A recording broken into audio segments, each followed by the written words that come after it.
Well, I think then for you, the best place to start is going to be trying to take this, no pun intended, highly complex subject matter and breaking it down into something that is a bit more easily digestible. So to that end, I'm wondering, to get us going down this road, could you try to give us maybe a brief overview of the idea in its entirety that you're covering in your latest book, right here, The Evolution of Meaning, so that we can maybe find some inroads from there that we can explore? Sure. So, yeah, that book is the introduction to this sort of bigger work that is called The Evolution of Meaning. So I can break down a little bit what I'm trying to do in the introduction first, and maybe then say a little bit, or we could talk about this later, about what the kind of broader work is trying to do.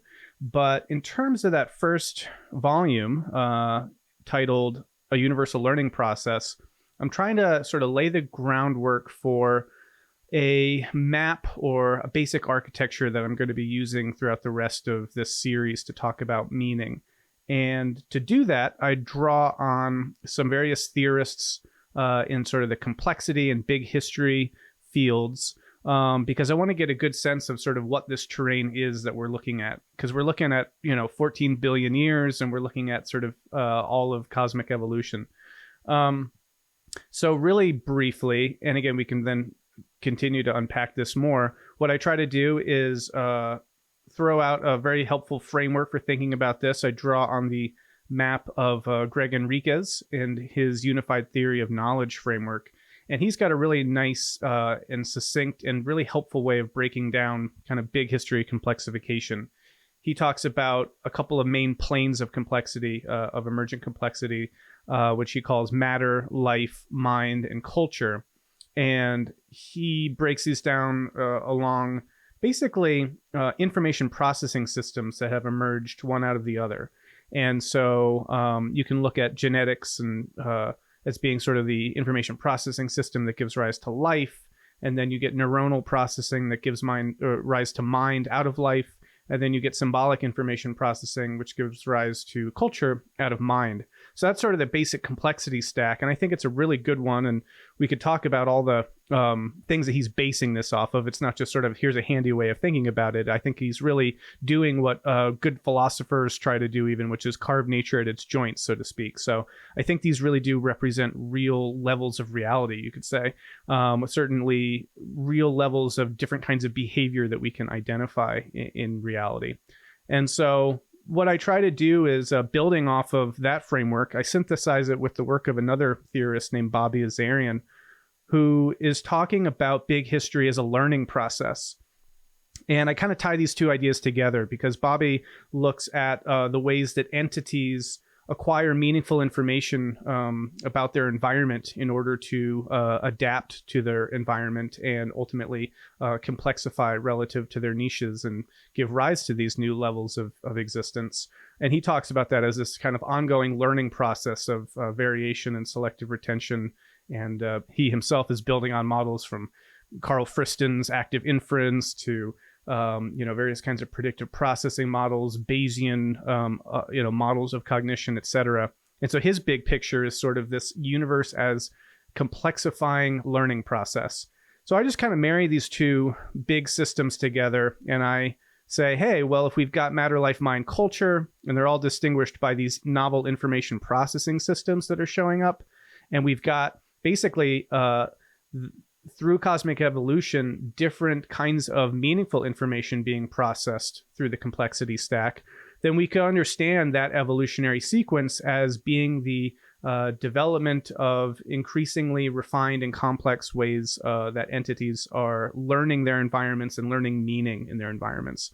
So that's basically what I'm trying to do with that first book, is talk about meaning from that level of analysis, try to get sort of a universal way of speaking about it that can apply at all of these different levels of emergence, and draw on some big picture frameworks to situate different kinds of meaning making relative to their levels of complexity. So anyway, I'll pause there because that's a whole lot, and we can unpack that more. No, that's a great overview.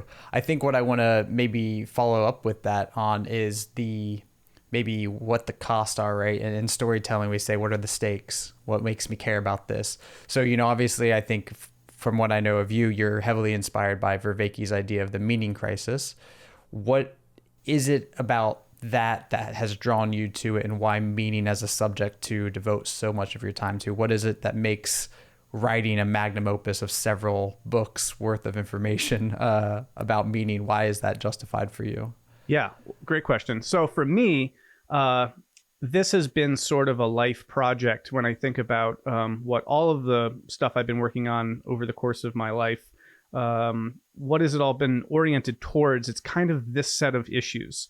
I grew up, was really interested in religion, and was sort of on my career path to go into a kind of biblical studies trajectory, but wound up having a meaning crisis, an existential kind of faith crisis that really just knocked me off my rocker and totally reoriented me on my life journey. And so that experience was really formative for me in the experience of having a kind of very profound worldview get disrupted and upended, and then dealing with sort of the vertigo of, well, what is meaningful then? Well, how do I actually orient myself to anything? Does anything actually have any value? Is there any actual meaning in the world? Or are these all just sort of better understood more cynically and skeptically as the products of social systems to kind of keep people in line and kind of use various kinds of cynical power moves to organized society. And so I grappled a lot with those questions around meaning. What is the meaning of life, if not what I'd inherited from sort of my traditional religious upbringing? And that just got me thinking a lot about this question from sort of a broader standpoint, not just like, what is my meaning, or how would I identify my sense of meaning in life, but like, what is meaning, right? Like, what do we even mean by that term? And so it wasn't actually so much that Vervaeke, I found his work and it resonated with me and kind of got me on this path. I would say that Vervaeke, what he was speaking to, was already very consonant or resonant with something that I was already very interested in. He just gave a lot of language to it and kind of synced it up with some really helpful models and ways of understanding things, which I've found, incredibly valuable. But I would say that the reason why his work has been important for me is because I think he's getting at something similar and has done some really good work there. So for me, it's been kind of personal in that sense of moving from an experience of my own personal meaning crisis and then sort of reconstructing a sense of meaning beyond that, after which multiple times those have themselves undergone further deconstruction and reconstruction. And so, yeah, for me, the issue that I think bears exploring is not just a kind of naive, potentially, question of what is the meaning of life, but what is meaning and what do we mean by that term? And having a background in religious studies where we struggle a lot with definitions and we try to understand, what does religion mean? Is this even a useful category? What does a term like the sacred mean when it can have so many different significations across different kinds of culture, et cetera? What I've really, I think, found most valuable about this sort of line of inquiry is that it's a way of integrating a lot of the insights from those various analytical moves of when you question certain categories and you break them down and you see maybe where they fit or they don't fit, or where they succeed or where they fail. Sometimes you want to be able to get sort of a bigger frame that you can situate all of those things into their kind of proper order. And this way of approaching questions of meaning and value has allowed me personally, I would just say, to feel like I can do that a lot more successfully and more adequately than I had before. And I feel like it helps resolve a lot of these profound questions. So yeah, in brief, I would say that for me, this has been really personal through my life engagement with issues of meaning and the deconstruction and reconstruction of meaning. But then, I've always considered my own experience kind of a microcosm of something broader and kind of more culturally salient. I think that, again, what Vervaeke's work does really do is shine a spotlight on kind of the cultural struggle with meaning. It's not just that a person is having a meaning crisis, maybe the way I did, but it seems like in some ways, collectively, we're kind of undergoing some kind of meaning crisis or crisis of meaning. And that has always been a framing that intuitively I sensed, but he gave some great language to. And so for me, again, trying to track similarities across individual meaning-making processes and collective meaning-making processes is really important for this, because I find a lot of very significant parallels and analogs there, and that itself is a really fascinating topic. So to bring it all home, I think in some ways it's like asking, why is meaning meaningful? And in a certain way, it's sort of, well, it's the most quintessentially meaningful thing that we could hope to consider or think about or explore. And so that's sort of my whack at that, because I feel like we're all kind of caught up and need to associate or relate ourselves to meaning and value in some way. And then having a kind of meta frame to be able to understand that process, I think, can be super illuminating. Yeah. And typically, I think, the best way to start any discussion of this magnitude is going to be defining our terms. I think I'm going to actually avoid that because, as you said, the whole point of it in this regard is to kind of unpack from first order principles what this term meaning really means. And if we're going to do that, I think we have to, unfortunately, start in some deeper levels of complexity that are a little bit harder to understand, but I think will be important for the foundation. I think what you've done in the book and what I'd like to maybe do then is to start with how energy and information are linked. I think if we can first start there, maybe with Boltzmann and Shannon, we might be able to kind of create some succinct layers that we can build on to really describe what you mean by meaning. Yeah. Sure. So I'll try my best with this. It's some heady stuff. So, yeah. So the way I look at it is there seems to be a deep relationship between energy and information. And this has been noted and maybe in some ways conflated in some of the literature too, because people like Shannon come around and start using words like entropy in relation to information, etc. But there really is a kind of there to this really profound fundamental connection between energy, information, and kind of structure. And essentially, it's just that what we mean by information is a kind of difference. It's famously, been referred to as a difference that makes a difference by Gregory Bateson, I think. But the idea is just that there is some degree of distinction that informs an entity relative to a background context. If you want to think about a figure-ground distinction, right? If there is going to be some recognizable, identifiable, and then you could say entity or identity to something, it needs to somehow not be something else. So in a kind of basic sense of definition, there is a delimiting or a separating aspect, a differentiating aspect that goes into the recognition of anything relative to its context. So in my immediate situation, I have a kind of boundary to me relative to my environment, by means of which it's sensible to talk about me as a configurational entity with its own kind of informational makeup. But what's interesting about that is that in order for that difference to exist, you need an energy source, because according to the second law of thermodynamics, which is one of the most kind of fundamental aspects, as we can tell, about the nature of reality, homogeneity is sort of the natural tendency of a kind of system if it's sort of left to its own devices, let's say. If you want to think about putting hot water into a thermos of cold water, right? What will eventually happen is equilibrium, is that difference between, in this case, a temperature gradient will naturally sort of come to even out. And this applies to temperature. It applies to other kinds of gradients, that exist, electrical gradients, these other things. There seems to be this profound conservational aspect to the fabric of reality that's always evening out differentiations and homogenizing things. And this is kind of a first principles element at a physical level, because this is one of the most fundamental physical laws as we can identify about reality. And what's interesting then about that is that, in a way, you could kind of say that nature maybe doesn't abhor a vacuum. Nature abhors difference. It abhors differentiation or distinctions of some kind. Obviously, I'm personifying a little bit here, right, with a little bit of a nod to, I think it was Aristotle who used that phrase. But like the sense is that kind of the natural tendency of things often is to homogenize. Now, if that's the case, how do we see complexity in the world? And when we look around, we see all sorts of organizational complexity. So how does that come to emerge?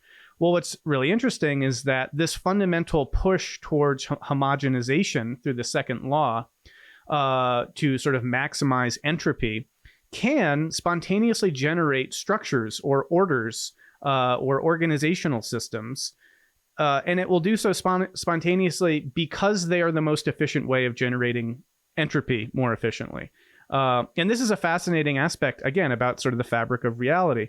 But what that basically leads to is that we can get the emergence of order out of a cosmos that is constantly homogenizing things by the very natural dynamics of thermodynamics itself.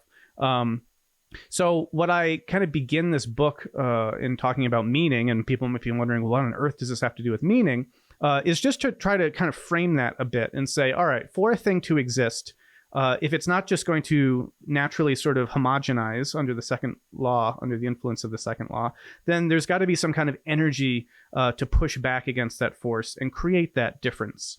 And then we have a sense of, if that can occur, you have an entity that can be informed, that has a kind of identified, differentiated structure relative to its background contexts.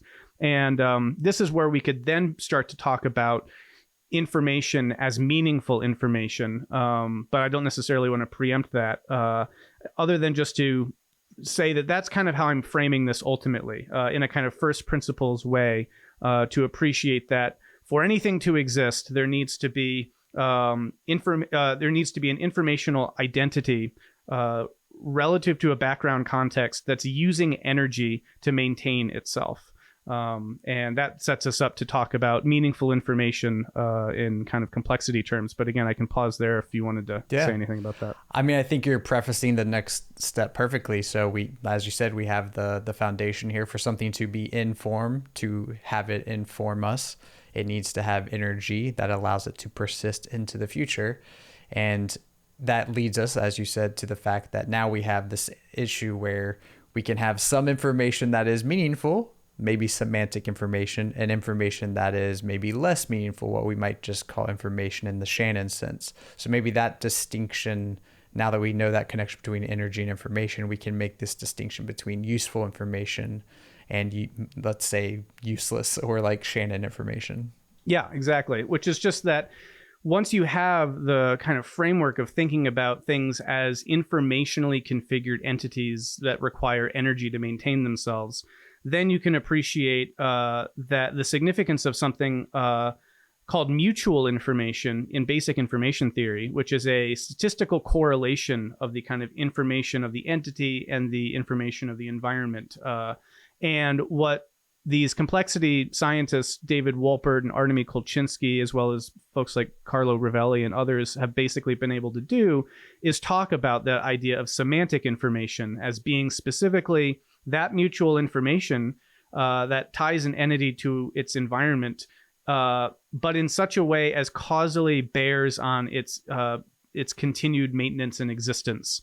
So a very immediate example, right, is if we're operating at a very high level, let's say, and we're talking about the complexity level of people, well, I'm a very complex, informationally rich entity relative, especially to my entropic background context. In order to maintain that level of informational richness, I need energy. So for me, that looks like eating things and, making sure I get my breakfast and lunch and dinner and everything. So through that process, I am able to stave off entropic decay and maintain my homeostatic, complexity and configuration. Obviously, if I didn't do that, I'd break down, dissolve, and that would be death. So I need energy coming into the system to offset the kind of entropic breakdown. Now, what's interesting about that then is that I, as an informational identity in a context, have a informational relationship with my environment in such a way that some information about my environment will be relevant to those goals of taking in my lunch, dinner, and breakfast or not. And so some information about my environment is more immediately significant to my continued viability and ongoing existence as an informational identity relative to my background context. So we would call that meaningful information, which is a a term that is taken from kind of classic Shannon information theory in the sense that it's using information theoretical terms and frameworks, but now it's talking about what information can be about, what it can be for. And in Shannon's sense, information just is, well, if I send you something and you receive it accurately and in high fidelity, then information has been transmitted. But that information could be about where I can get my next lunch, or it could be a billion random numbers. And some of that information is going to be a lot more meaningful to me than others.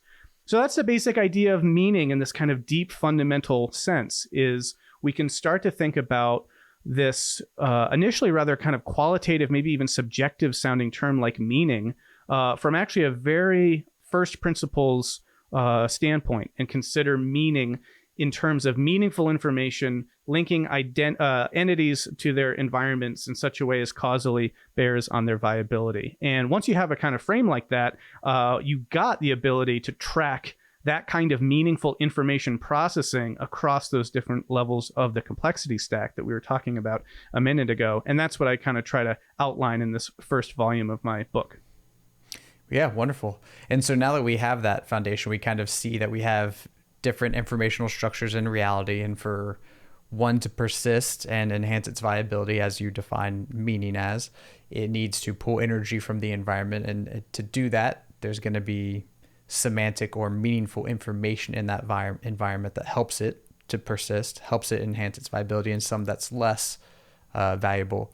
Now, how then do we take that into the realm of learning, right? We would say then that is the process of learning the ability to start to recognize what information is meaningful and how to relate to it, how to use it? Yes, exactly. So that's for me where the rubber really meets the road, and this becomes some really interesting stuff. So learning is really just the process by which an entity is, let's say, acquiring or processing that information in such a way that it is able to successfully adapt in its environmental context. And basically a simple way of thinking about that is, even at our level of when we talk about learning, we can think about problem solving. If you want to learn a skill, there is a certain goal kind of implicit in what one is seeking to attain. Learning is a normative thing. It's not just, in the eye of the beholder. If I want to learn to play the piano, I can either successfully play the notes on the piece of paper and play them in the right order at the right tempo and all these things, or not. Think about any skill in this way, is that there are proficiencies that get acquired in a normative way in terms of being goal-directed or sort of teleologically oriented. And at a basic sense, problem solving is like this, but with a kind of existential flavor to it. If we look at animals and we look at how their cognitive processes are working, what we're really always talking about is learning by entities in their environments. And obviously possums and otters aren't going to be sitting around, reading books on thermodynamics learning, but they are going to be more or less successfully navigating their environments and more or less utilizing the energy that's in those environments to maintain themselves, sufficiently. So that is sort of the basic idea of what all learning sort of is seeking to do. Any organism in acquiring a skill or a proficiency is going to, in some ways, be relating to its environment in such a way that it's processing information about that environment so that its actions based on that information are going to be for its successful achievement of a perceived goal. And again, that is sort of normatively construed so that either if you fail or you succeed, that's a measure of basically your degree of learning at that particular skill. Now, when the particular skill is keeping yourself alive, failure is very costly, and it has an existential import to it. But this also gets a little bit to an interesting aspect to the semantic information bit, because not all semantic information is going to be directly bearing on existential viability. And so Carlo Rovelli makes a distinction between directly meaningful information and indirectly meaningful information. He quips, when I get up in the morning and I read the newspaper, that's not going to be, directly meaningful in some existential sense. But it's indirectly meaningful in the sense of, as I'm paying attention to my environment, that's meaningful information I'm processing, I'm learning about, and I can utilize that, or may be able to utilize that in enhancing my viability, you could say. But animals, it's the same sort of thing. Maybe a monkey finding a particular stone to open a nut or something like that. Finding that stone specifically isn't the most directly meaningful thing, but it's the means to the end of something, which is to get the food and so on and so forth. So meaning can be sort of on a spectrum of sort of its immediacy to viability. And one of the things that also qualifies this a lot is complexity itself, right? So, and we'll talk about this, I'm sure, more in a minute, because it's really important. But the way let's say a gorilla operates in its social environment, and the relationships that it cultivates in that environment, those are going to be meaningful relationships to it in terms of its viability. But it's not like grooming this particular monkey is immediately relevant to life or death, but being part of a social network in which one is operating and which is ultimately sort of enmeshed with one's own enmeshed with one's own goals and outcomes, ideal outcomes. All of that factors into what's meaningful information for that animal. So back to learning, it's really just a matter of, what are the kind of particular goals that we're trying to achieve, and how successfully or unsuccessfully are we able to do that. And at a certain point, these things really do fundamentally cash out at a kind of thermodynamic level. Maybe it doesn't matter in the end if you can master Mozart. That's not going to do you in, right? But that form of learning in which learning Mozart is operating is part of a broader context of learning writ large that at root is based in entities seeking to maintain themselves in the face of an entropic universe. And when we can situate all learning as that, and we see that all information processing is sort of relevant to or not relevant to that in various ways, we get a sense for which meaning itself can complexify. Is that difference between direct and indirect meaning, is that something that increases as you move up the complexity stack, as you move through these different novel information processing systems? So if we started with kind of energy, something like the quantum subatomic particles realm, we move into learning, into DNA, where we have basic structures, pre-Cambrian explosion organisms that are able to learn through natural selection. Then we get to neurons, where they can learn more actively. Autogenically within their lifetime, they can update immediately rather than waiting for natural selection to prune them. And then into the symbolic realm, where we can exchange information between individuals. At each one of these steps wherein learning is increasing, are we also increasing the amount of indirect meaning in your mind? Like, do you see what I'm saying? Is there more kind of like noise to signal as you go up the stack in a sense? Yeah, it's a great question. I'm not sure how we could necessarily go about like definitively answering that, because in a sense, right, you could say that because there's kind of this potentially infinite amount of Shannon information, right, that it just sort of in a potentially unmeaningful way could be considered hypothetically. We don't necessarily know the exact proportion, and whether or not this could even in principle sort of be calculated as a fascinating idea. But we don't necessarily know, how, given the complexity of kind of the interrelationship of all these variables on each other, what might be indirectly meaningful even. So, I mean, we can talk about it in sort of general terms, I would say, but at the same time, there's an interesting way in which, for example, I don't know if you've ever had the experience where something that you learned 20 years ago all of a sudden becomes incredibly salient, and you never expected that to be the case. But there it is. And now you have this, and it's incredibly useful to you in a given situation. And you don't really know until kind of post hoc that something will be salient or relevant to you.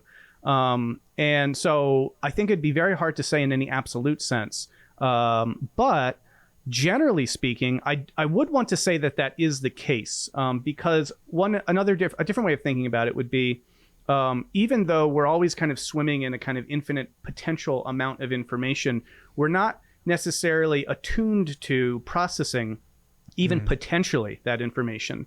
And so I would say that as things become more complex, their sensitivity and the ability to kind of take in broader scopes of meaning or meaningful information, potentially meaningful information, does increase. And so the amount of information that you are potentially, that you potentially have available to you to interpret for meaning is therefore bigger. And so therefore the amount of indirect meaning could be larger. Essentially, that person sitting with their newspaper, right? That's a vast amount of information that hypothetically could be meaningful to them. But what's interesting is like a dog doesn't have access to that kind of information, and amoeba similarly. So I'm inclined to say that, yeah, I think that makes sense. That as things complexify, because more potentially meaningful information is entering the ken, that you have an increase of indirect meaning. But I also want to say that, like, thinking in this way, like asking these kinds of questions, is such an interesting thing to do. And it's like no one's, how do I say, really doing this yet. Like, obviously you've got the complexity theorists who are kind of, really doing the groundbreaking work, starting to frame things this way. But in terms of starting to integrate these ideas into social science, sociology, anthropology, all this stuff, there's not really a whole lot of that going on. So this is, someone could do a whole dissertation on that topic and be fascinating. So that's just a first pass.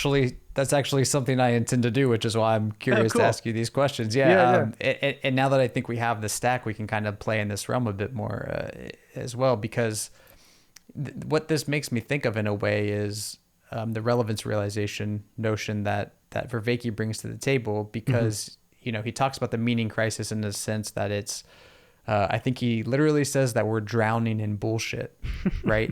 and to me, I guess that's not even necessarily indirect meaning. That's just useless Shannon information. That's just information that has absolutely no relevance directly or indirectly to us.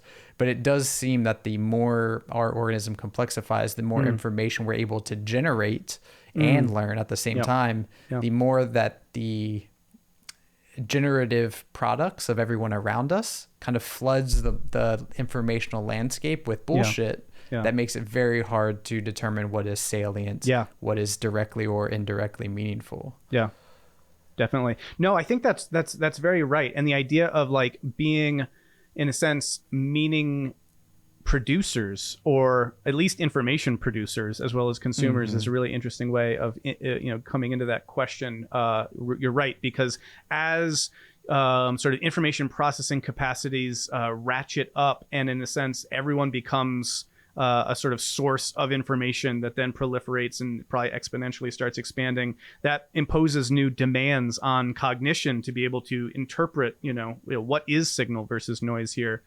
It occurs to me, I thought this was fascinating, that supposedly Milton, the author of Paradise Lost, had read everything. And I read that somewhere and I was like, wait, what?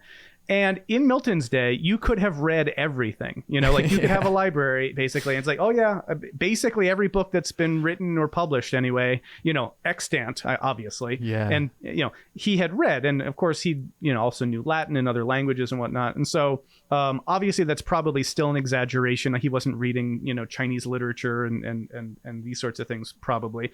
But all I'm getting at, if just anecdotally or suggestively, is that not so long ago, that was a feasible notion, that like more or less what people thought was important information, a person could digest and process.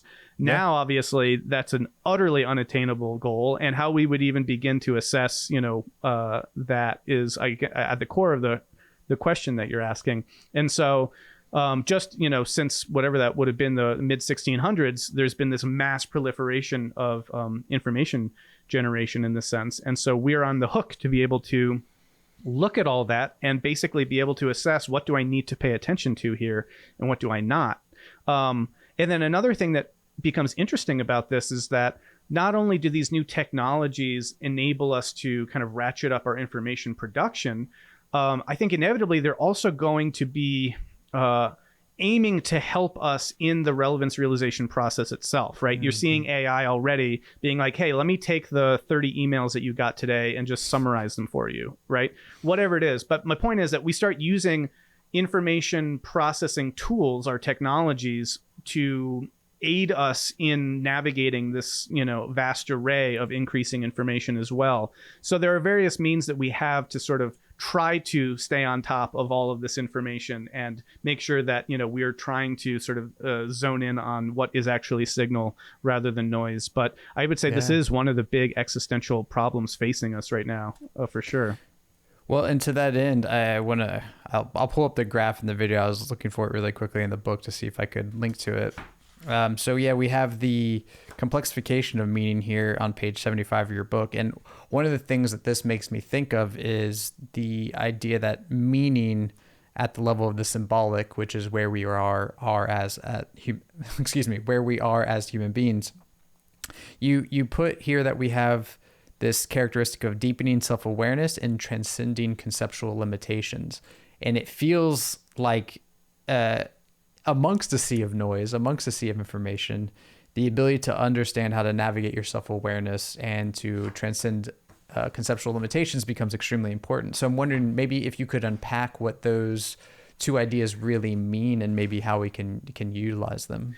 Yeah, well, this is what a lot of the rest of the book series is going to be about. But well, we can do a little foreshadowing if you want to keep it brief. I mean, so briefly, what I would say to that is one of the stepping back for a second, one of the things that becomes really important in volume 2 is looking at what learning looks like at the human level of symbolic learning, right? So I lay out those different levels of matter, life, mind, and culture.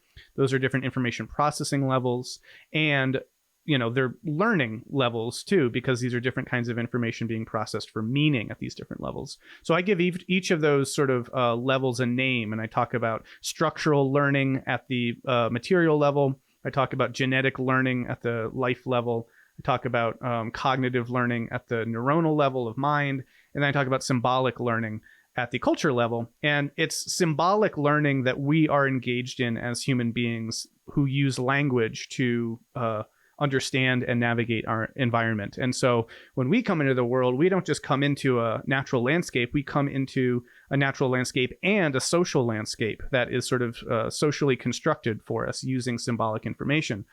So that's something we've got to then uniquely as human beings relative to other animals learn to navigate adaptively and successfully. And so we, as soon as we turn about, 18 months, 2 years old, something like that, start using language and start using language as the kind of cognitive structuring of our salience landscape, essentially. Basically, we are doing relevance realization using linguistic information.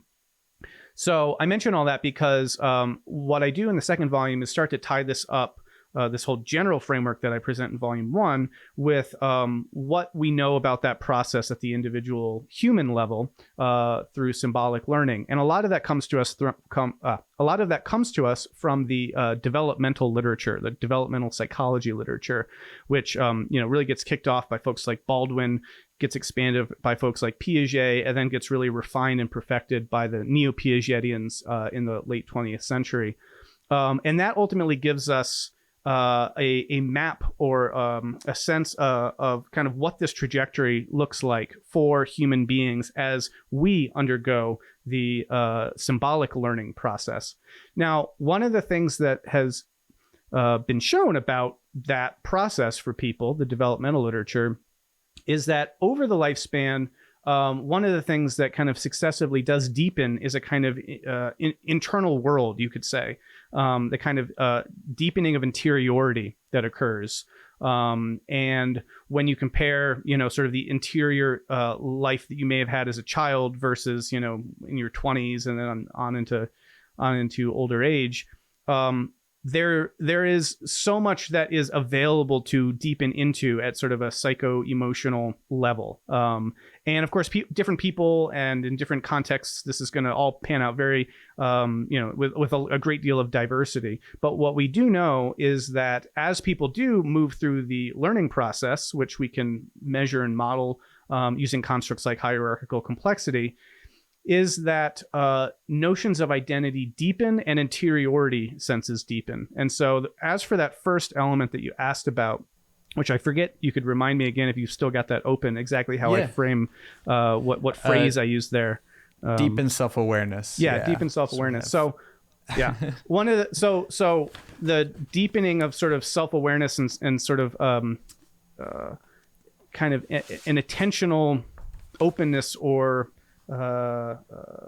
cognizance, I guess you could say, really, of who and what you are, we get a sense of from the developmental literature. And I draw a lot on his work in volume 2, but Robert Keegan of Harvard, who came up with a subject-object model of ego development, has done a lot of work to kind of show what this looks like as people advance through their own cognitive complexification. And what he calls the fourth order consciousness, this kind of fourth stage of ego development, is really where you see a very intense deepening of interiority, self-awareness, the kind of sensibilities that we, come to kind of expect as more normative in sort of large modern societies where people are supposed to be able to kind of reflect on their own experience and their emotions and how things make them feel, and think about their memories and how they became who they became and who are they in different contexts. All these things are these are rather complex phenomena, and we can situate them along the symbolic learning axis, you could say, and the process generally is unfolding in a particular direction towards deepening self-awareness, metacognition, and a kind of deeper engagement with the depths and the interior existence of human life, you could say. So there's a lot more I could say about that, and most of it I'm unpacking in the second volume. But that's a gesture to that. Yeah. And then well, maybe go on. Well, let me just ask really quickly, with that thread, would we say then that part of that deepening of self-awareness is the relevance realization process, is the idea of trying to figure out what is meaningful to you? Like what if you go into your mind and really try to reflect and dig into those deeper depths that we develop, the goal there then is to, as a meaning-making creature that's part of this teleological process, is to say, how does this become more salient or more semantically rich and meaningful to me as an organism to help me thrive and persist in this world compared to other aspects of self that might not serve me as well? Definitely. And I mean, again, we could have a whole podcast on this topic, but it's super important. But I would say there's a couple things going on here, obviously. But one of them is that because we were talking earlier about entity and field, sort of identity and environment, and that's sort of the transjective context, to use a Vervaekian term, in which we're, adjudicating meaningful information, then all of that's based on a kind of presumed relationship of sort of self to world or subject to object, right? So depending on how you construct your own sense of yourself through your own mind, which is undergoing complexification, you are going to construe meaning differently because you're going to have a different sense of what that self-other relationship consists of. And so that would be the major way that I'm framing this, which is, for example, you might find someone who, for them, it's incredibly meaningful that they make a lot of money, that they have a successful business, and that they take care of their family, and they kind of lead a fun, rich, exciting life with lots of experiences and whatever, and that this is meaning to them. And but let's say that their company is a chemical production company, and they're kind of polluting a lot of things into the environment or something, right? Now, someone could say, well, okay, yeah, but that's not me. Like, either I'm not involved with that directly, or this doesn't hurt me directly. It's a small issue. It doesn't really affect me. And so my sense of myself and what's meaningful to me is going to be based on, well, who am I? Well, I'm this particular entity in this particular context doing these particular things. And I would say that that's meaning from a particular level of complexity, because it's able to cognize, okay, this is me. There's a subject-object split. I have an identity and a personality, et cetera, et cetera. It's a very kind of modern consciousness, right? But what's interesting there is all those externalized costs, we would say, right? Now, someone who, let's say, is able to cognize that the environment is a larger eco structure in which they are a participant, that they in some ways have their identity as a part of, they will assess this meaningfully in a very different way. Because for them, it's not, oh, I'm not, that has nothing to do with me. For them, the environment is not an abstraction or an externality that they can just, pump pollutants into. That is, in a sense, part of themselves. So it'd be like kind of shooting yourself in the foot if that is how you're going to find meaning in the world, is like, I'll just destroy this part of the earth, but I'll be fine. If you're operating from a particular complexity lens and you're seeing your own identity, you're constructing your own identity from a level of complexity that sees yourself as part of that larger system, then your meaning is going to be very influenced as a result of that. You won't find meaningful just, what that other person was finding meaningful. In fact, you might find it rather alarming or rather, naive, you could say, right? You could actually see it as being harming to people. And so what you're actually trying to do is find your meaning in, alleviating problems that are, being, this is just one example, but the point is that how complexly we structure our subjective notion of our identity relative to our environment is going to influence our meanings and our values, basically. And then you can start to, go ahead. Yeah. Does that lead us at all into the realm of prescriptions or any kind of like is-ought gap leaping? In the sense, can we therefore in some ways say that the person who is operating at a lower level of complexity, where they are solely concerned about themselves as an organism, not at the level of the deeper symbolic social ecosystem at which they are a part of, would it be fair in some sense to say that that person is operating at a lower level or like a lower integrity or less potent version of meaning, because they are in a sense undermining their own ability to persist and thrive by that short-sightedness? Yeah, I mean, and it's a great question. And I think it obviously requires nuance and, thoughtfulness, because once we start getting into the realm of, really explicitly framing things as normative, we know that can go off the rails. At the same time, relativism causes a lot of problems too. And if we can't acknowledge that people polluting the environment, let's say, or just, causing mass extinction events or whatever is bad, then we're also shooting ourselves in the foot in a very unhelpful way. And we're actually causing harm by not acknowledging that. So I actually do think it's important to be able to make the move that you're gesturing to, which is, like we should be able to say, when we can stand back from these things and situate different kinds of meaning making, we can see some as more expansive and comprehensive than others, and we can situate that along a developmental axis.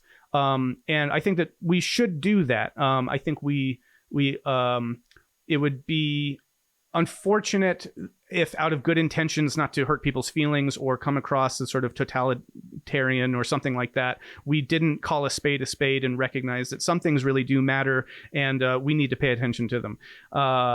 So yeah, I'm very comfortable doing that. It is though, again, something that requires care and nuance, because there's a million ways that this can then get weaponized, and there are all sorts of ways in which developmental theories have been used to negative ends, for sure. And there's a whole literature on that. So holding that balance correctly and wisely and with skillful means is really important.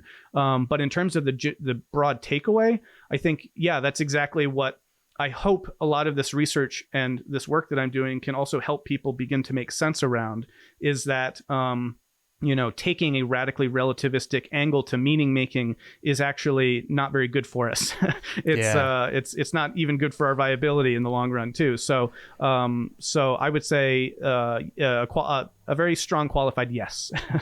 Fair enough. Well, I'm going to build on that a little bit if I can, because it's a pushback that I've gotten often when I've expressed these ideas, and one that I think can be kind of lost in the details. But if our meaning making ultimately cashes out in being dissipative structures that increase entropy in the environment, right? Ultimately, we're here to create more heat waste and turn, the free energy in the world into waste and entropy. In some senses, that would almost be like, well, then why don't we just ravage the planet, get all the oil out of it that we can, burn it in mass, and just that would be like the motivation, if in a sense it always cashed out in that regard. But what I'm hearing you maybe give a qualified yes to here is that doesn't really make sense with the theory, because that undermines the meaning that is emerging at higher levels of complexity. But those higher levels of complexity tell us that to go to that really reductive or brute force approach at the lowest thermodynamic level would actually be to undermine everything that the learning process has developed along the way. Does that seem like a fair interpretation? Totally. And I'm glad you brought this up, because this is one of the most important things that we could probably strive to clear up. Because what you said is an idea that has some purchase right now in transhumanist communities and the accelerationist communities, TESCREAL, all this stuff. People profoundly misunderstand the significance of dissipative structures and entropy production. And basically, to use a technical term, they've kind of got it ass backwards, which is just to say that, and I mean, Bobby Azarian makes this point, I think, even in The Romance of Reality, which is his very excellent book, highly recommend. He's saying that, like, to look at our laptop and say that the purpose of the laptop is to produce heat, is wrong. It's like, that's not what's actually going on here. Recognizing kind of thermal entropy production, or even just entropy production generally, as somehow being the goal, I think is profoundly misguided. It's not, I understand why people can make that move. But I think that there's a deeper way of understanding what's going on here that kind of flips the script. And when you see it that way, you realize that you've been looking at the whole thing from the reverse direction, and then it profoundly changes what we're actually talking about. So let me just say a few things about that real quick.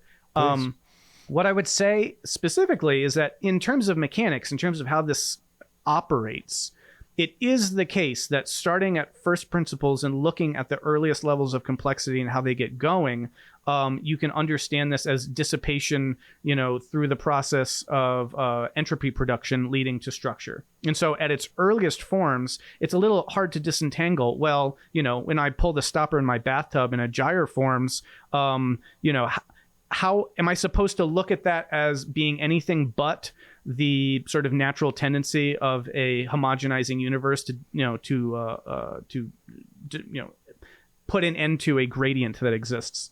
And in its immediate, kind of low level complexity form, at say structural learning levels, I would say it's good reason why people might not see any difference there. But just flip that around a little bit and just say, well, for a second, let's imagine that the production of that gyre is actually more significant than the entropy that it is sort of supposedly emerging, to produce. What if it's the other way around? What if that entropy production is in some sense to produce the gyre? Now, again, this is going to be interpretive at this level, right? So I'm not saying, but it's an invitation to start flipping this picture on its head a little bit and seeing what we're getting at. And the justification for doing that is that when you do get to higher levels of complexity, that's very clearly what's going on, right? I mean, that the way that we use resources to maintain our complexity is not to consume resources, it's to maintain the complexity that we produced, right? And even if you want to look at it psychologically, phenomenologically, right? Why do we do what we do? Subjectively, I'm not going around doing everything so that I can create entropy. I'm doing things so that I can create order, right? Right. But you need entropy to create order, because you need, in order for there to be complexity, you need energy, and that needs a gradient to be dissolved, and so ... So what I would say is that the transhumanists and the accelerationists are so close. They're like painfully close to the real, much more beautiful, much more profound story of existence as I see it. Yeah. I would say that the vision that is being articulated as sort of entropy maximalization is a profoundly nihilistic vision that doesn't actually, one, speak to my genuine first-person experience of reality in any way, and two, I think even just from a kind of scientific standpoint, doesn't match the phenomena that we see when we go out and study the world, which is that which is the rise of complexity in nature. And so, maybe at this point I'd just start repeating myself, but it's kind of like if you've got money, we don't have money to spend money. We wouldn't think about it that way, right? That's a silly way of thinking about it. Like if we're just looking to see more red in our balance book, like that's an absurd way of thinking about what currency is all about. But it's a natural, necessary aspect to all of the buying and spending that we have to do all the things that we have to do. And so I would say that when you can flip that script and you can see that entropy production is a consequence, it's a necessary consequence of complexity production, then you can focus on the complexity that we're generating and see that as the goal and the purpose and the kind of ultimate telos, you could even say, of this universe that we're a part of. And one last thing I'll say about that briefly, though, is that self-awareness we were talking about a minute ago is part of this process too. So as things complexify and as we have gained the increased ability to deepen our interiorities and have subjective phenomenal experiences and value more deeply and more widely, that's the story of complexification, right? It's a story of increasing care and regard and recognition that what is part of the whole system is actually relevant to me. It's the expansion of, that's kind of the simplest way I put it, is an expansion of care and value and meaning to ever higher levels. And for me, that's just as accurate as saying entropy is increasing, but it's a lot more significant of a story. And I think a much better way of framing what's really going on.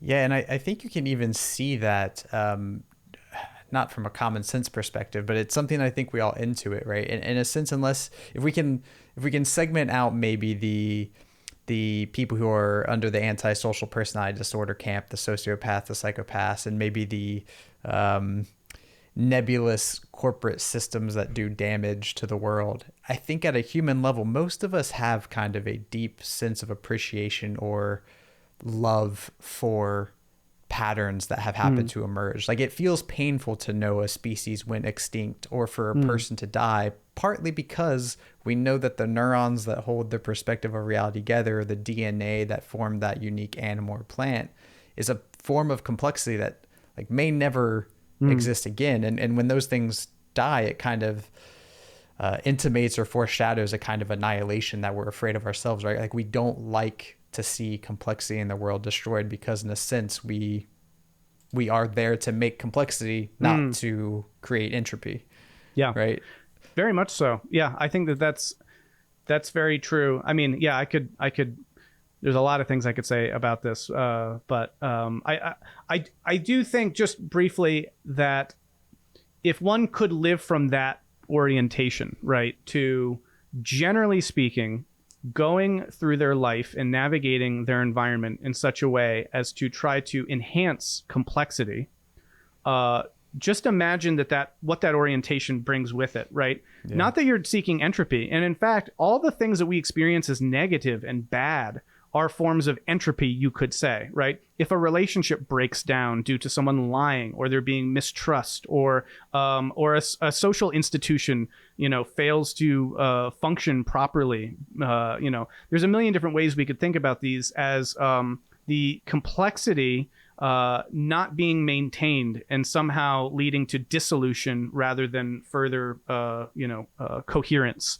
Yeah. And so and conversely, all the most powerful, sublime, beautiful moments of life are our orientation to cohesion, harmony, coming together of things, learning, gaining new insight, wisdom, awe, wonder.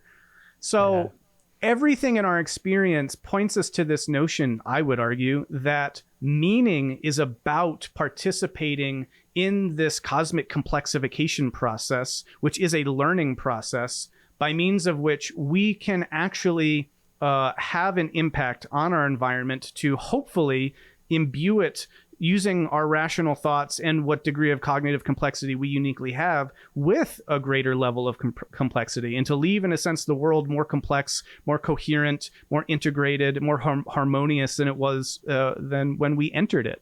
And when we experience breakdown and collapse and social fissure and fragmentation, we we feel that in an embodied sense as being totally against the grain of everything that we are striving kind of intuitively to achieve. And that's not just woo. That's 14 billion years of evolution that's ingrained in your bones, pushing you to try to complexify. So, yeah. Would that impassioned worldview that you just presented there, would that be something that we might kind of put under the umbrella of what you call your metamodern spirituality? Is that kind of where that topic is gesturing towards? Is that kind of feeling, that kind of behavior and approach to the world? Yes, 100%. And I mean, for me, I'm a naturalist, and I mean, sometimes I might frustrate people. I personally distinguish all sorts of shades of that from, I'm not a materialist per se, and I'm not even necessarily a physicalist, but I am a naturalist. And my notion of spirituality is a form of natural this world spirituality. So when I talk about spirituality, it's not the positing of a two worlds mythology and a supernatural realm. It's very much, again, what Vervaeke talks about is wisdom. How do we get an optimal grip on reality to be more in tune with the world as it is so that we can more optimally navigate it? And more optimally navigating it means more adaptively learning how to enhance our viability, which means ultimately enhancing the social cohesion and broader forms of cohesion of which we're a part. So for me, spirituality, as I conceive of it, and as I think is really important to forms of metamodern spirituality, is in a sense reinterpreting a lot of maybe traditional notions about religion and spirituality and meaning and value in these sorts of terms. And when you do that, you find an alignment that's very powerful, I think, that can allow you to sort of reintegrate maybe some aspects of things that you thought, oh, but that can't be real or that doesn't exist. And then you just get a different sense of how that might be real and how that might exist. And most of the time, I do think that what that's orienting us to is a kind of what Layman Pascal calls a surplus cohesion.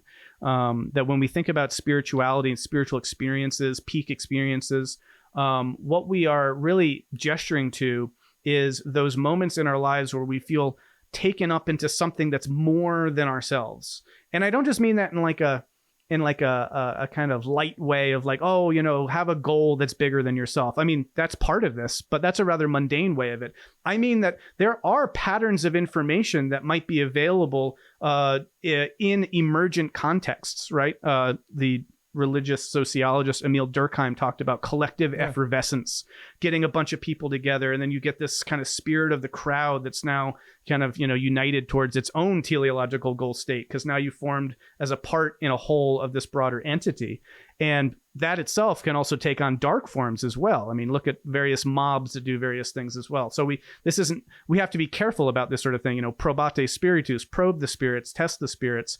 But what we even mean by spirits or spirituality, I think can be interpreted within reason, very literally, to this gesture or this call to level up, you could say, to increase our own integration into some larger context that can enhance our viability by means of that. And when we are operating, I would say optimally, wisely, and in a kind of deeply profound spiritual connection with reality, I think we will experience a kind of synergy with our environment and with our social environment as well, in such a way that leads to increased harmony and depth of experience and insight and those sorts of things. So that's how I would mean metamodern spirituality.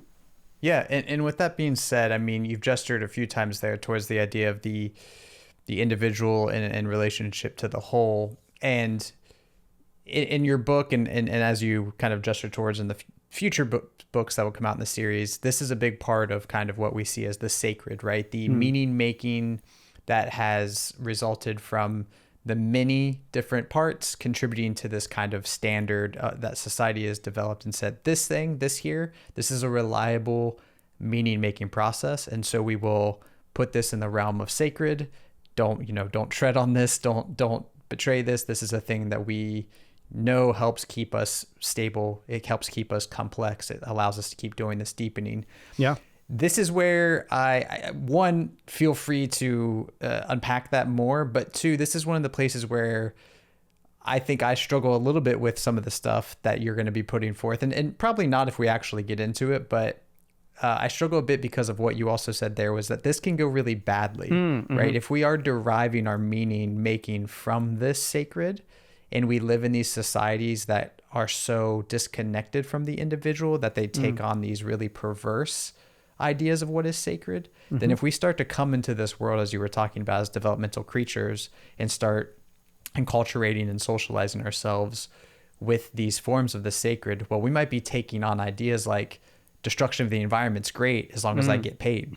You know what I mean? And so I guess I would just love to hear you kind of maybe unpack this idea of sacred, if you'd like more, and how you view this as a thing that can maintain its kind of meaning integrity and not become perverse or self-destructive. Yeah. Great question. And I mean, actually, in terms of a setup, I thought you did a great job of summarizing what I was trying to describe the sacred as. So I don't need to rehearse that. Yeah, I totally share your anxiety about the misuses of religion. I mean, I also, again, maybe don't even need to rehearse that, because at this point, hopefully people, at least maybe in your audience, will be aware of all that. The litany of abuses of religion and cults and various kinds of spiritual communities is almost kind of taken for granted. So, but could enumerate at length. So what I would say to your concern, though, is a couple things. One, recognizing that something can be misused or abused shouldn't, of course, lead to, the fallacy that thing itself is inherently, bad. Absolutely. This argument, again, could be, just look at any tool that's ever been produced and any uses to which it's been put versus what, maybe it could be used to do constructively. Pretty much. So yeah, the first thing I would say then is just that a history in which things have been used to perverse ends needs to be situated, or needs to be understood in its kind of broader context.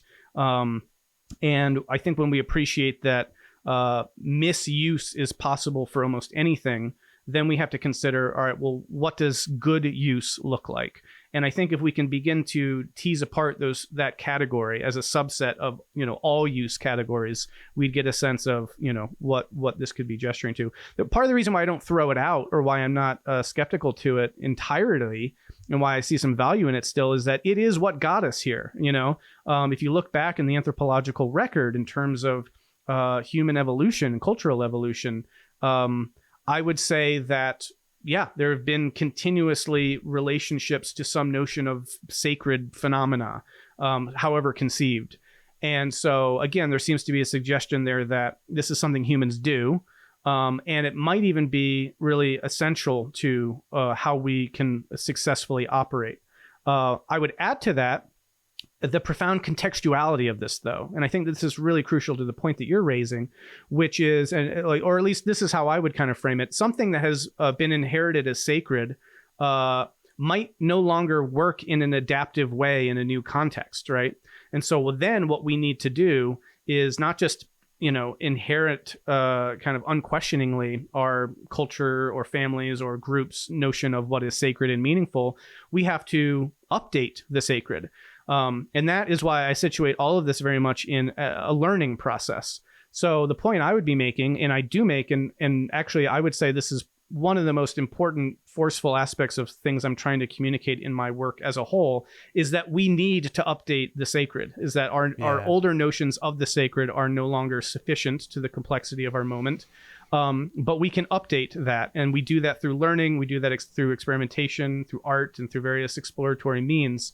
And so, because I would also argue that some form of a sacred is going to continue, right? People will have some kind of a notion of the sacred.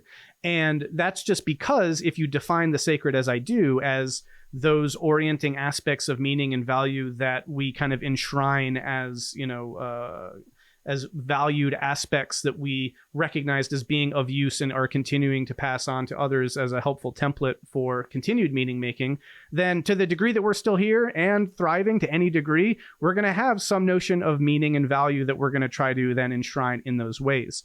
The problem becomes when those ways are of a sort that's so simplistic or crude or unrefined and undeveloped, or maybe too narrow, that when people go to pass it on, you get pathology. And so that's my big concern. And also, again, Vervaeke's kind of a leitmotif in this conversation. Sure. A big thing that he's also very much trying to approach is that, we've got, he calls the legacy religions, and we've got religion, 1.0, you could say. And what we need now is something like religion, which he originally was calling, the religion that's not a religion. I know he's talking about the Silk Road Project now, but there's this notion that the functionalities of religion somehow need to be transformed and translated in such a way as to remain helpful and viable for us so that we can continue to induce transformation in people today. And so that requires, to my mind, continuing to update and transform our notion of the sacred. So actually what I'm going to do in the rest of this book series, once I've established all this sort of philosophical and theoretical context, is go through the different structures of the sacred as they've emerged over the course of cultural evolution. And my point isn't that, oh, look, these are all sacred, therefore we should adopt all of these and carry them forward. It's actually kind of the opposite. It's more like, these are more like operating systems that get updated, like we're not all still running, Windows 95, right? We've because the whole system has continued to actually require more energetic input and has become more complex. And here, you see things like Moore's law all kind of falling into the same kind of general structure here. We need to adjust accordingly our operating system. And I think that the sacred operates like that. So yes, I'll just say I share all of those concerns. And I think what we can begin to do actually as an antidote so that we don't just continue passing forward pathological notions of the sacred is, one, become aware of how the sacred is generated and what it is, which means we need a good theory of the sacred, which I think that this helps us accomplish. And two, then actively participate in the process of the updating. And that won't be everyone doing that sort of a thing. And maybe that's not the sort of thing that makes sense to everyone. But some people are going to recognize that this is a calling. This is urgently needed and very valuable. And I think that that this helps us do that and is actually a mitigating force against really pathological forms of religiosity.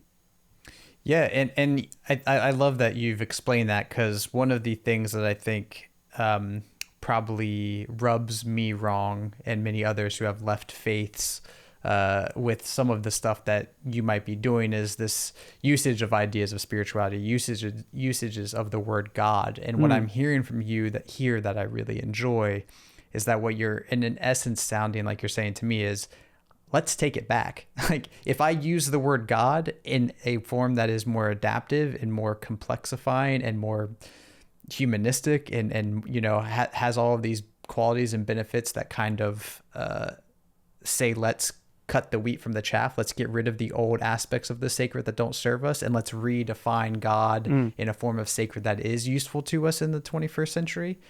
Then I can kind of see this project of yours not as like a attempt to like appeal to divinity per se, but rather a rebranding process that basically says, let's update the wisdom that we pull from as individuals. Totally. Does that seem fair? Oh, 100%. And also, again, to be very clear, when I refer to God or spirituality or the sacred, specifically what I do not mean, I'll unpack this in a second. But what I do not mean is something that we have no understanding of its mechanical nature that is somehow beyond naturalistic understanding, beyond cause and effect. Actually, the way that I would see it is that there is continual aspects of our reality that remain mysterious to us in this kind of unknown. We don't know. Like, we don't trying to unite, relativity theory and quantum mechanics. Unknown. We're going to put that in the mystery sphere for now.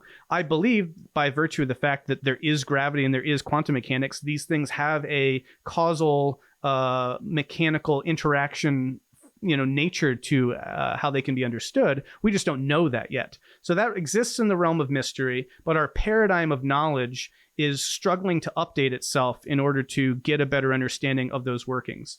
Now, what I would say about our notions of God is the same sort of thing. I think that precisely what I'm not saying is that we should embrace magical thinking and notions of sort of spookiness and that there's, odd stuff and we just, isn't that really wonderful because we don't understand how it works, a kind of God of the gaps thing. It's not that at all. In fact, as the mind complexifies, what it does is it's able to see more causal relationships in reality.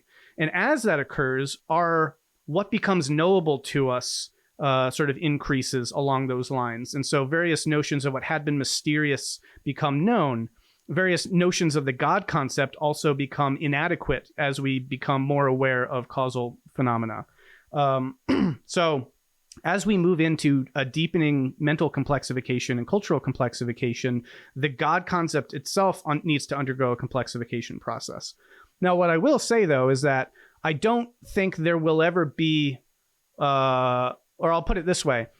It seems that the nature of a learning process is such that it is always moving into the unknown. And that is always an aspect even that scientists will recognize about the scientific process. And so I think that there's something that we want to name there and value about that and understand as a process as well, that there is this continual aspect of the mysteriousness of our existence. And when we encounter that mystery in some way that we learn, that we integrate, that we assimilate, or actually accommodate ourselves to, I should say, we experience awe and wonder and profundity. And that to me is significant of what we mean by spiritual experience, is that we butt up against the limits of our knowledge. We somehow integrate what information we can about it and update our world model. And that is kind of what I'm gesturing to in terms of the divine aspect of our existence. And I would say that there will continue to be that mystery beyond our ken that we're always moving into and trying to integrate into our understanding. And I see that itself as a kind of spiritual process in which we are the universe trying to gain greater and greater self-knowledge. And that to me is, again, ultimately the ultimate frame here that I'm situating all this in. So yeah, I could say a lot more about all of that, but I totally understand those reservations. And part of me could, I'll say it this way, I could just sort of eschew all of that stuff. But I actually think it's really important. And I think that if we had a way of engaging these notions of collective effervescence and surplus cohesion and the spiritual and even notions of the divine and meaning and value in a new way that didn't run afoul of scientific naturalism, but actually allowed us to understand historically, religious phenomena in more naturalistic terms, I think that this would be really helpful for everyone and allow us to kind of deepen into our sense of awe and reverence for the nature of reality as it is, which is ultimately what I think the spiritual life is all about. Yeah, I love that reframing and respect that endeavor. It makes more sense in that light in a way that I definitely can see myself aligning with. And with that, I've already taken us about half an hour over our allotted time that I asked you for, which I deeply appreciate you being willing to continue. I could talk about this for hours and hours and hours. I love this subject so very dearly. But I do want to respect your time. So with that, I just want to kind of wind us down by offering you kind of an open canvas here. We flew through a lot of things, and I kind of drove you through some nuances that you probably would have liked to touch on or things that maybe you would like to mention. So really just to say, is there anything you'd like to leave us with, or anything maybe that you want to circle back to, any ideas that you kind of want to make sure are clear before we end this podcast? No, thanks for the invitation, both to do that, but also just in general. This was an awesome conversation. I appreciated you moving us from the kind of thermodynamics framing to the so what, because it is the so what that really matters ultimately about all this. I do think we need that kind of framing to kind of get us off the ground to be able to make sense of the so what. But hanging out in this conversation space that we've been hanging out in is really, for me, what makes all this so meaningful. So I don't have anything specifically to add, other than there is so much here, to this material. And if people are interested in all of this, obviously check out the book. And I really love it when people reach out and have any questions or want to continue some conversation.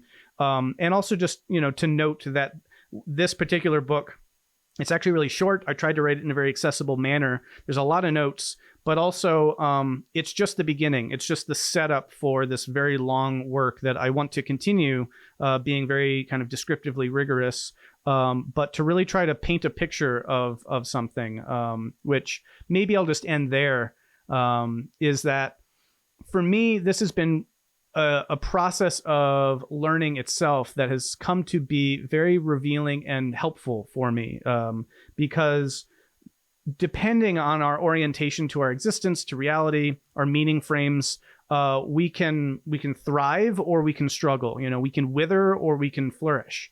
And this is a big aspect of this meaning crisis that I think people are facing and that we're facing collectively. And when I conceive of the universe in the way that this study has led me to conceive of it, it fills me with great joy and wonder and awe.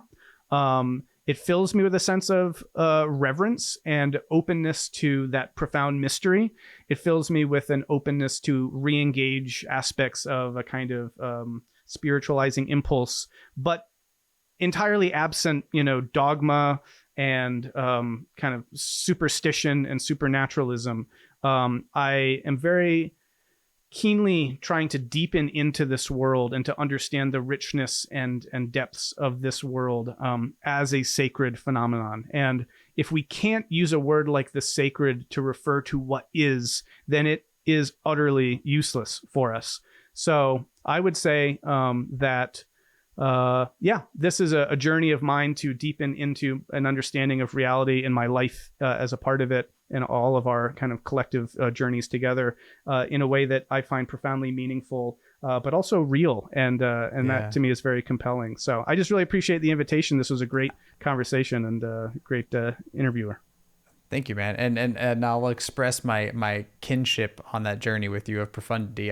This is a similar thing for me that has been a very important part of my life and self-discovery and self-growth over the years. And all that to say, not to steal your thunder, but just to say your book indeed was a very digestible, wonderful, succinct overview of all of these theories in a way that I haven't seen. So just put it on record that nice. If anyone is interested in these ideas, you did a phenomenal job of summing them up in a way that makes it very easy to see how the high level pieces all fit together. So it's a wonderful foundation that I highly recommend. Thank you. That means a lot. Really appreciate it. So yeah, man. Yeah. And I'm looking forward to continuing the conversation whenever you want. So as you say, there's a lot here. I will take you up on that. So you'll regret that you said those words. No. All right, Brendan. Thank you, man. I appreciate it. Thank you.